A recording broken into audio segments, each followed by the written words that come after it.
Hi everyone, today I'm talking about a watch brand which doesn't need much introduction. For most Indians, Tissot has been the gateway to Swiss watches, and it is because of two major reasons.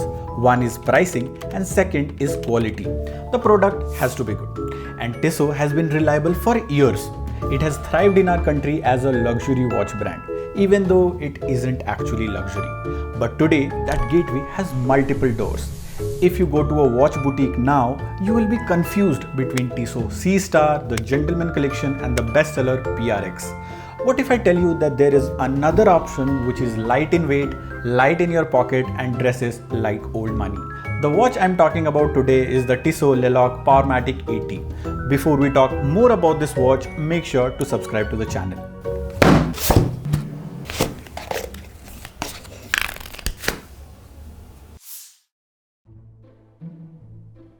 Now in this video, I want to talk not only about this particular watch but also the Powermatic movement. Which movement has plastic parts and which doesn't, how to find out and how much it really matters. So stick till the end. Tissot was started in 1853 by a father-son duo in the city called Le Locle in Switzerland. And yes, that is where the name of this watch is inspired from. It is the home of Tissot. Its headquarters is still in Le Locle, Switzerland. This is not just any other city. It is recognized as a UNESCO World Heritage Site for its exceptional urban development defined by watchmaking. Le Locle is a tribute to their heritage, their hometown in Switzerland. The watch we have today is the black dial version and it's a stunner.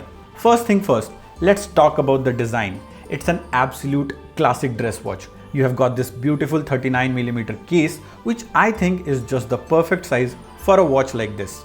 Not too big, not too small, but I won't say the same for the lugs. I feel they could have been shorter.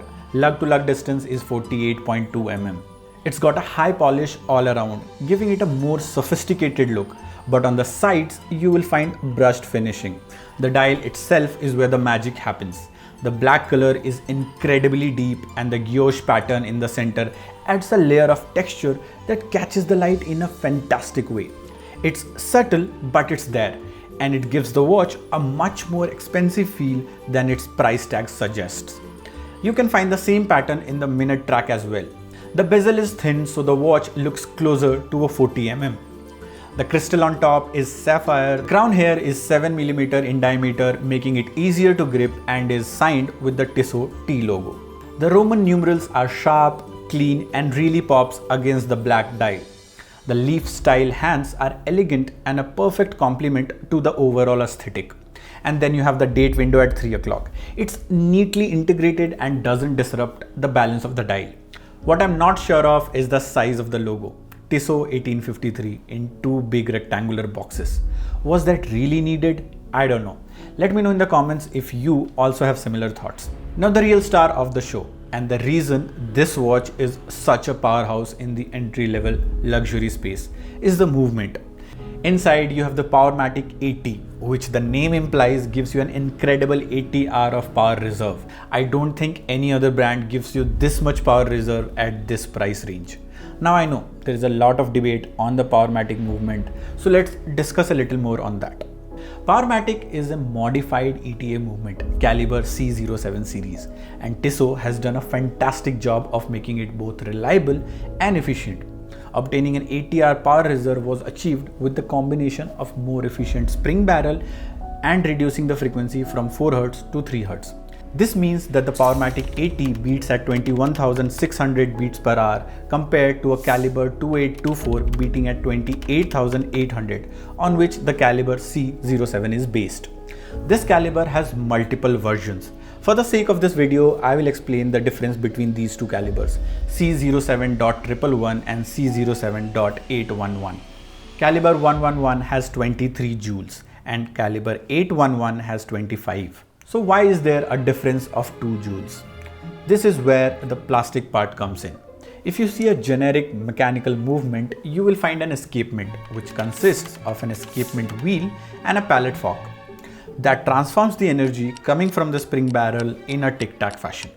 The pallet fork has 2 joules attached to it to reduce wear and tear.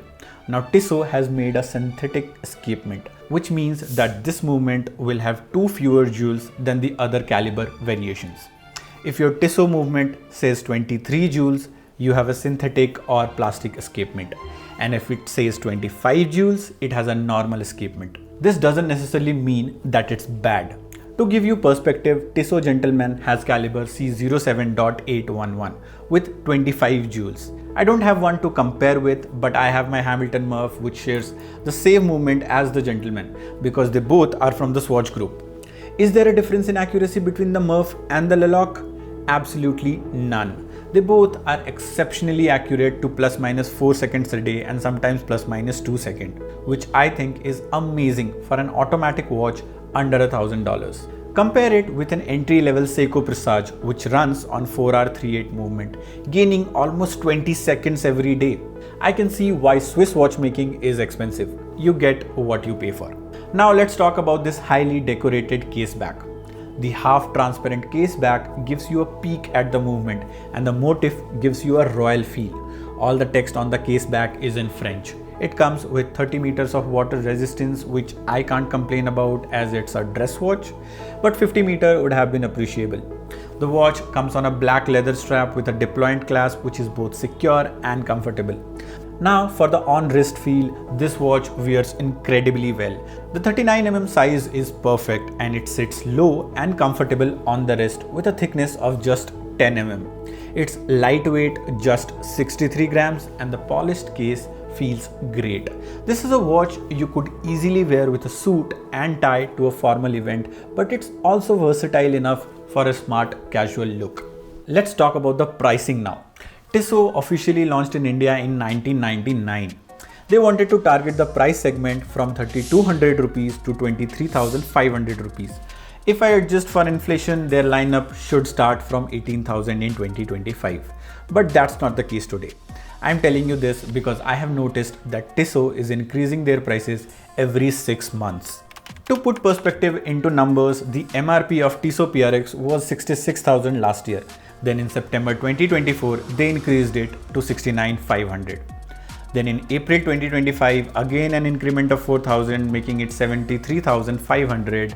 In September 2025, it's 77,500. Similarly, this Le Locle I have here is of a friend of mine, and when he bought this last year, the MRP was somewhere around 56,000, but now it's 66,500. So what you should do is ask for discounts on the previous MRP as they would have already stocked before the price increment. See, watches are not an investment, but the price appreciation happening every year surely gives you a better secondary value if you can keep the condition well. That's it for today. I hope you enjoyed watching this video. Don't forget to like, comment and subscribe. The next video might take some extra time. Meanwhile, you can check the older videos and I'll see you next time.